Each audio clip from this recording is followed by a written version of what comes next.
ఒకప్పుడు చార్మినార్ చుట్టూ చల్లని గాలి, చెరువులు, తోటలతో ప్రశాంతంగా కనిపించిన హైదరాబాద్ను భాగ్యనగరం అని గర్వంగా పిలిచేవాళ్ళు.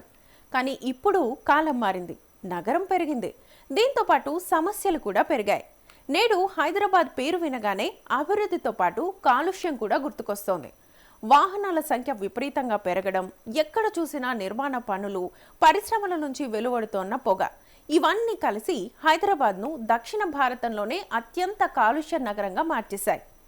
అయితే నగరంలో ఏ ప్రాంతాల్లో ఎక్కువ కాలుష్యం ఉందనే విషయాలను ఇప్పుడు తెలుసుకుందాం.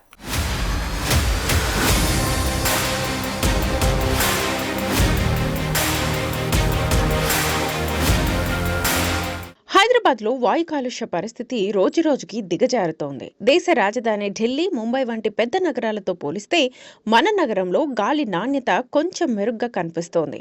కానీ దక్షిణ భారత్లోని ఇతర మెట్రో నగరాలైన చెన్నై, బెంగళూరు వంటి వాటితో పోలిస్తే హైదరాబాద్లోనే కాలుష్యం అత్యధికంగా ఉంది. ఇది తెలంగాణ కాలుష్య నియంత్రణ మండలి వెల్లడించిన విషయం. గురువారం హైదరాబాద్లో జరిగిన ఎయిర్ పొల్యూషన్ ఇండెక్స్ సదస్సులో ఈ గణాంకాలు వెలుగులోకొచ్చాయి. ఈ సమాచారం నగరవాసులను తీవ్ర ఆందోళనకు గురిచేస్తోంది. ప్రపంచ ఆరోగ్య సంస్థ నిబంధనల ప్రకారం గాలిలో సూక్ష్మ ధూళి కణాలు PM10 స్థాయి 40 మైక్రోగ్రాములు మాత్రమే ఉండాలి. కానీ హైదరాబాద్లో ఈ స్థాయి 82 నుంచి 88 mgల వరకు ఉంటుంది. అంటే మనం ఉండాల్సిన దానికంటే రెట్టింపు కాలుష్యాన్ని పీలుస్తున్నాం. కేంద్ర కాలుష్య నియంత్రణ మండలి పరిమితి 60 mg అయినప్పటికీ మన నగరంలో 35% అధికంగా కాలుష్యం ఉంది.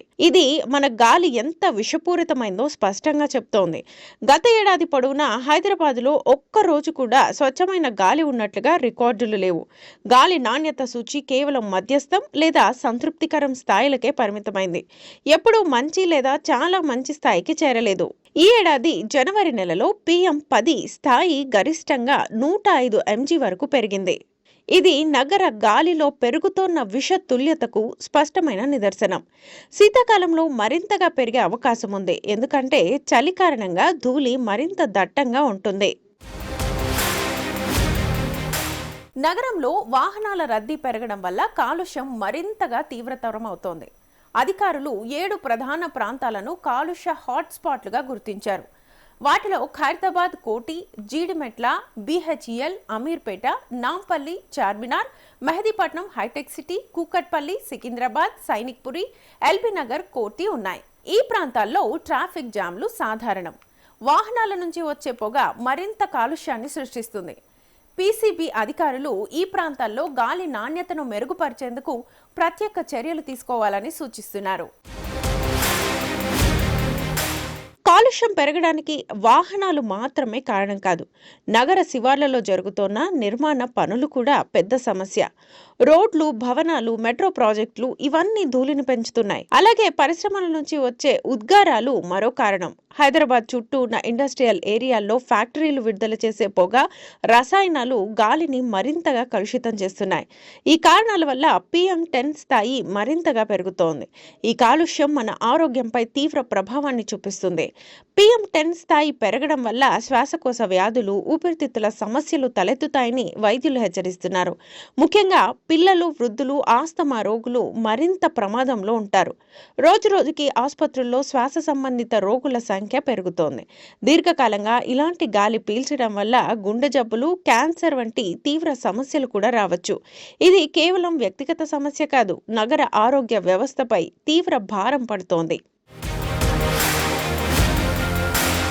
ఈ సమస్యకు పరిష్కారం కోసం PCB అధికారులు కొన్ని సూచనలు చేశారు. ముందుగా ఎలక్ట్రిక్ వాహనాల వాడకాన్ని పెంచాలి.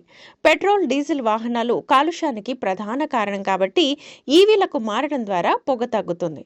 ప్రభుత్వం ఇప్పటికే ఈవీలకు సబ్సిడీలు ఇస్తోంది, కానీ మరిన్ని ప్రోత్సాహకాలు అవసరం.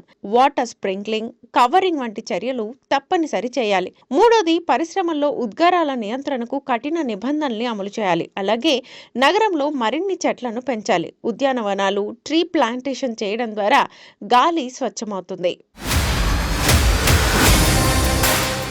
ప్రజలు కూడా తమ బాధ్యతల్ని గుర్తు చేసుకోవాలి.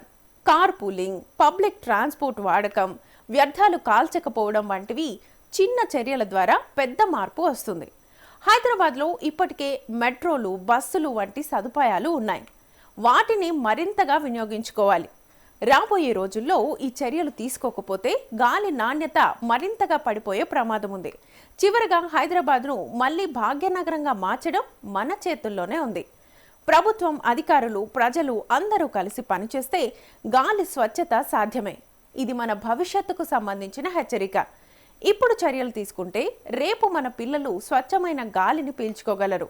లేకపోతే హైదరాబాద్ కూడా మరో ఢిల్లీగా మారుతుంది.